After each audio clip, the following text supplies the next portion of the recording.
Comments pass చేయను.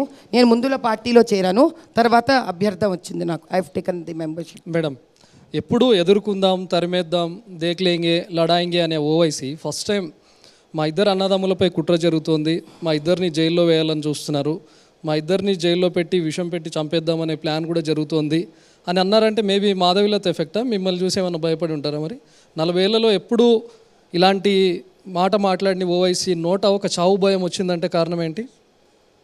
అది మీరు ఇలా పిలిచి ఒకసారి అడగండి, క్లారిటీ వస్తుంది. అంటే మీ ఎఫెక్ట్ ఏమైనా? నేను ఒకళ్ళ గురించి మాట్లాడానండి, నా గురించి నేను భయపడుతున్నానా లేదా అడగండి, నేను సమాధానం ఇస్తా.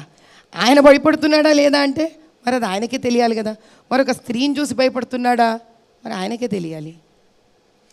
అంత పెద్ద పెద్ద సెక్యూరిటీ చుట్టూరా పెట్టుకొని పెద్ద పెద్ద వాళ్ళతో తిరిగి అతనికి అంత భయం ఉంటే అతనితో ఢీకొని మరి నేను ఎలా ఉండాలి?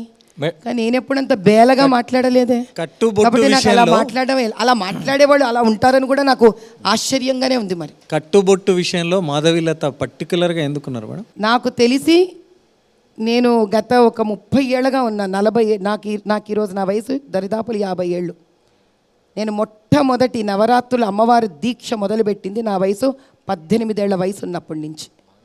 ఇటీవల మీరు ఒక భాగ్య సమృద్ధి యాగం చేశారు కదా, భారత భాగ్య సమృద్ధి యజ్ఞం. అది ఎందుకు చేశారు మేడం? బీజేపీ ఎంపీ టికెట్ కోసమా? భారత భాగ్య సమృద్ధి యజ్ఞము దేశం సమృద్ధి అవ్వాలని చేస్తారు, కానీ ఎంపీ టికెట్ల కోసం చేసామంటే డబ్బులు అందరి దగ్గర ఉన్నాయి, అందరినీ చేయమనండి, దద్రం వదులుతుంది, అందరికీ ఎంపీ టికెట్లు వస్తాయి. అప్పుడు బీజేపీకి అసదుద్దీన్ ఓవైసీకి మధ్య రహస్య ఒప్పందం ఉంది.